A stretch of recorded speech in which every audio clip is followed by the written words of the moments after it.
Kabanata 1091. Gayunpaman, ito rin ay dahil hindi ito inaasahan ni Zephyr. Hindi niya inaasahan na ang kabilang panig ay magiging napakabilis na wala siyang oras para protektahan ang sarili.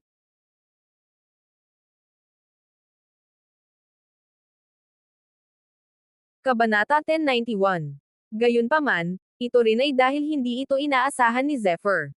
Hindi niya inaasahan na ang kabilang panig ay magiging napakabilis na wala siyang oras para protektahan ang sarili.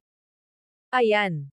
Habang mabilis na kumukurap ang Evil Breaking Eye, habang kumakalat ang tunay na enerhiya, mabilis na naglaho ang sugat.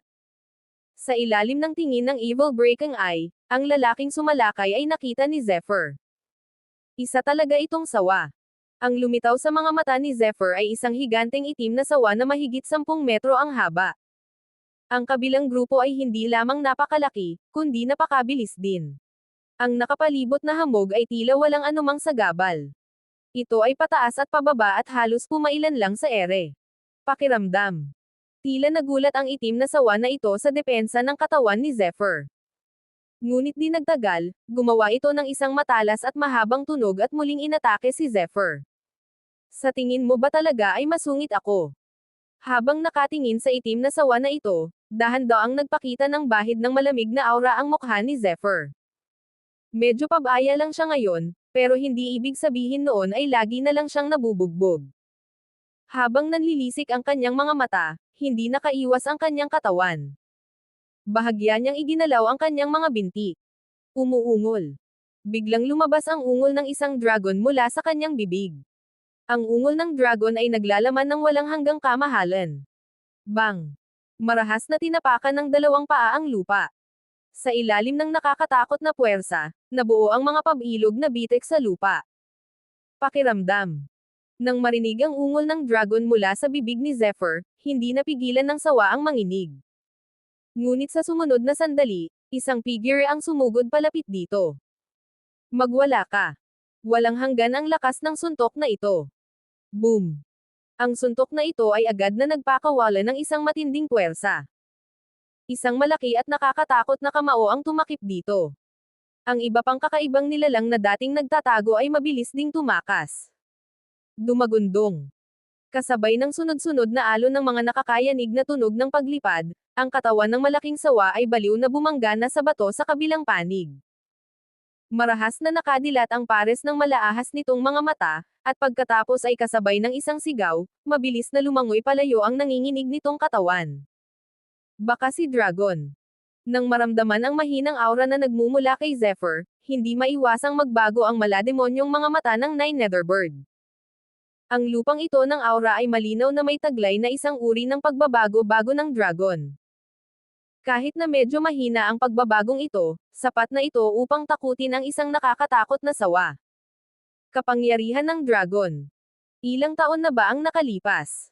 Ramdam ko pa rin ang aura nito. Kahit na napakahina nito. Habang lumalabas ang aura ng dragon sa katawan ni Zephyr, isang matanda at masamang boses ang dahan-daang narinig. Swoosh! Habang kumakalat ang boses, nanindig ang balahibo ni Zephyr. Isang nagyayelong aura ang mabilis na kumalat sa paligid ni Zephyr.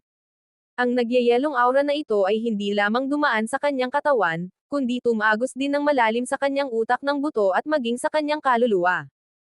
Nagdulot ito ng paninigas ng katawan ng mga tao. Makapangyarihan. Ganap na makapangyarihan. Halika dito. Nang lumitaw ang matanda at masamang boses, nahilo si Zephyr. Sa sumunod na sandali, nagbago ang paligid. Ito na ang katapusan ng espasyong ito. Malinaw na nakikita roon ang dalawang swimming pool.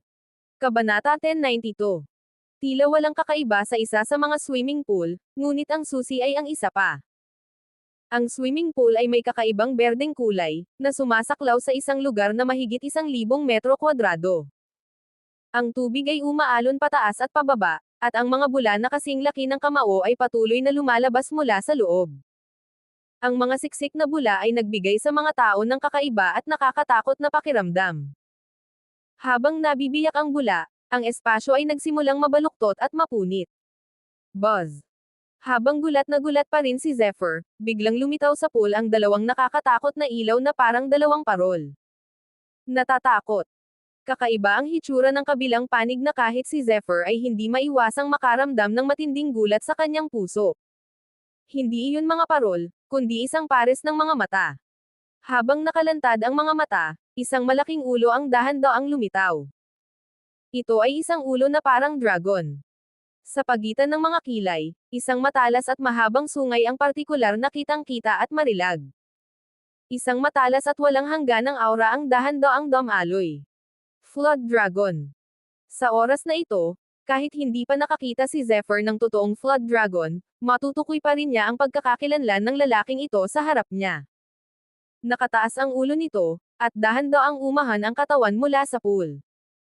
Sa isang iglap, ang paraan ng pagkislap ng mga mata nito ay malinaw na nagpapakita na nakatingin ito sa kanila mula sa ibaba. Mayroon ngang aura ng dragon. Ang pagkakaroon ng ganitong purong kapangyarihan ng dragon sa katawan ng isang tao ay talagang nakakagulat sa akin. Bata, maaari mo bang sabihin sa akin kung paano mo nagawa iyon? Nakatitig ang dragon sa baha kay Zephyr gamit ang kumikinang nitong mga mata at dahan-daang sinabi. Habang nagsasalita siya, isang kamangha-manghang aura ang agad na bumalot kay Zephyr. Tila totoo ang kapangyarihang ito. Ito ay matigas at makapangyarihan. Kasunod ng malangit-ngit na tunog ng pagkawasak ng kalawakan, agad na nanigas ang katawan ni Zephyr. Kung ang aura ni Yehuang ay kasing nakakatakot ng bundok, ang dragon nasa harap niya ay parang dagat na patay, sinasakal ang mga tao at binibigyan sila ng hindi mapaglabanan na pakiramdam ng kawalan ng kapangyarihan. Maaari pa ring lumaban ang una, ngunit ang huli ay hindi magbibigay sa kanya ng anumang lakas upang lumaban, at magiging lubhang mahirap para sa kanya na isipin man lang ang lumaban. Matandang lalaki. Matagal na kitang hindi nakikita, pero wala ka pa ring hiya. Nakakatuwang bang apihin ang isang mahinang tao? Kung kailan hindi napigilan ni Zephyr, sa wakas ay lumabas ang malinaw na boses ng Nine Netherbird. Whir! Habang nagliliyab ang nagngangalit na apoy, ang mga itim na apoy ay kumalat na parang mga itim na kristal, agad na sinunog ang nakapalibot na momentum. Bang! Sa huni ng mga ibon. Biglang kumalat ang apoy at muling nagtipon, na bumuo ng isang malaking figure. Ang mga balahibo sa ulo nito ay naglalabas ng walang hanggang kamahalan. Kumislap ang anyo nito at nakausli ang mga pakpak nito. Lahat sila ay parang napakalaking apoy. Ito ang malinaw na tunay na mukha ng Nine Netherbird. Nang tingnan ang tunay na katawan ng Nine Netherbird, ang mukha ng dragang baha ay halatang puno ng kawalan ng paniniwala, na para bang labis itong nagulat sa paglitaw ng Nine Netherbird. At halatang may bahid ng takot sa kakaibang mga mata nito. Siyam na ibon ng mga tupa. Hindi ko inaasahan na buhay ka pa. Wang Zhao, ano ang gusto mong gawin? Galit na umalangaw-ngaw ang boses ng Nine Netherbird. Kabanata 1093. Wala lang. Curious lang ako sa kapangyarihan ng dragon. Ang kapangyarihan ng dragon ay maaari lamang ilabas ng ating mga nilalang mula sa tribo ng dragon. Napakahirap para sa isang tao na makabisado ang ganitong uri ng kapangyarihan ng dragon. Bukod pa rito, kahit na na-master na niya ang kapangyarihan ng dragon, kaunti lang ang kaya niyang ilabas na kapangyarihan nito. Gayunpaman, kahit mahina ang kapangyarihan ng dragon na ito sa batang ito, napakadalisay nito. Mayroong kakaibang pagbabago-bago sa boses ng dragang baha. Malinaw na Wang Zhao ang pangalan nito. Wala kang pakialam dyan. Paprotektahan ko ang lalaking ito. Agresibong sabi ng Nine Netherbird. May hindi mapigil ang tono sa boses nito. Maliwanag, noong nasa tugatog ng kanyang kapangyarihan ang Nine Netherbird, ang lalaking ito ay malinaw na isang mapang-ipang tao. Masasabing napakalakas nito. Talaga. Habang nakatingin sa Nine Netherbird, unti-unting nagbago ang boses ni Wang Zhao. Gayunpaman, nang mapansin nito ang anyo ng Nine Netherbird, bigla itong nagsimulang tumawa. No wonder. Tunay ngang isang sinaunang halimaw si Wang Zhao. Sa pagkakataong ito, habang tinitingnan ang Nine Netherbird, tila sa wakas ay nakapag-react na ito. Noong una, nagtataka ako kung bakit mo kailangang protektahan ang taong ito. Dahil sa ugali mo, mayroon kang malalim na galit sa mga tao. Pero ngayon, naiintindihan ko na nasa estado ka ng kaluluwa at katawan. Pagkasabi nito noon, isang napakalakas na momentum ang sumiklab. Dumagundong. Umuungol. Habang umalangaw sa ere ang mga alon ng mga pagsabog na nakakayanig sa lupa, isang dagandong ng dragon ang mabilis na lumabas, na para bang mayroong isang tunay na dragon. Isang sinauna at mapanglo na aura ang nagsimulang dumaloy sa buong espasyo. Nako! Wang Zhao, kahit kaluluwa lang ang meron ako, imposibleng makakuha ka ng kalamangan sa akin. Isa akong ortodoksong tribo ng Nine Netherbird at may taglay akong memorya ng mana sa loob ng aking katawan. Isa ka lamang lahi ng dragon. Napakanipis ng lahing ito. Dahil nasa akin ang mana, hindi magiging mahirap humanap ng ilang paraan para makitungo sa iyo. Lalong lumamig ang boses ng Nine Netherbird. Gayunpaman, sa puso ni Zephyr, muling narinig ang boses ng Nine Netherbird. Nako! Mukhang may iniisip ang matandang ito tungkol sa iyo. Kailangan mong mag-ingat. Wala talaga akong kakayahang labanan ito ngayon. Kung wala ang pisikal kong katawan, hindi ko mailalabas ang lakas ko. Hindi sapat ang isang simpleng soul body para magdulot ng malaking panganib. Napakalinaw ng mga salita ng Nine Netherbird, na palihim na nagpaalerto kay Zephyr. Kung wala na siyang ibang pagpipilian, halos patay na siya sa pagkakataong ito. Ha ha ha. Nang biglang lumabas ang boses ng Nine Netherbird, bigla itong tumawa ng malakas. Siyam na ibon ng mga bulag, gaya ng sinabi mo. Napakahalaga ng kadalisayan ng lahi, pero sa kasalukuyan mong antas, hindi ka sapat para takutin ako. Ang aura ng batang ito ay halos kapareho ng sa tunay na dragon. Tiyak na kukunin ko ang batang ito. Swoosh! Habang nagsasalita siya, isang kakilakilabot na puwersa ang biglang gumalaw. Ito ay isang kuko na hugis dragon. Ito ang kuko ng dragon sa baha. Nag-ebolusyon ang kuko ng dragon. Sa isang iglap, tila nababalot ang lahat ng bagay sa buong espasyo. Sa isang iglap, ang matinding momentum ay biglang tumaas. Kabanata 1094. Damn it! Isang galit na sigaw ang pinakawalan ng Nine Netherbird. Mabilis na nagliyab ang mga apoy. Tila nagmula ang mga apoy sa isang kalaliman at hindi umiiral sa mundo ng mga mortal. Nagliyab ang mga ito sa kawalan, at naging isang itim na ulap na bumangga sa kuko ng dragon. Walang kwenta. Narinig ang ungol ng isang masamang dragon. Ang mga kuko ng Wang Zhao ay lumipad sa ere at agad na binasag ang itim na apoy. Kasabay ng isang mahabang ungol, ang mga kuko nito ay muling kumapit kay Zephyr nang walang anumang pagtutol. Siyam na ibong nether, ituturing kitang isang taong naselyuhan sa lugar na ito tulad ko. Kaya naman, hindi pa kita kailanman inatake. Gayunpaman, mas makabubuting huwag kang sumobra. Iisa lang ang kaluluwa mo. Kung magdusa ka kahit kaunting pinsala, mapapahamak ka magpakailanman. Umalis ka.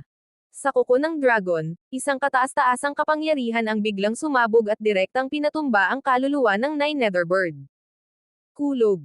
Ang tanda ng digmaan ng hangin. Ang mga mata ni Zephyr ay puno ng hangering pumatay. Mabilis niyang inilabas ang lahat ng kanyang kapangyarihan at nagsimulang pumatay. Bang! Gayunpaman, nang bahagyang gumalaw ang kuko ng dragon, direktang tumama ito kay Zephyr. Walang silbi. Masyadong malaki ang agwat sa pagitan ng ating lakas. Kahit na naselyuhan na ako rito at lubos na nabawasan ang aking lakas, hindi mo ito mapipigilan. Habang bahagyang gumalaw ang kuko ng dragon, naramdaman na lamang ni Zephyr ang isang bug zone ng nakakatakot na hangin na mabilis na dumadaloy sa kanyang harapan. Ang kuko ng dragon ay parang langit. Sa susunod na sandali, mahuhuli si Zephyr. Meow!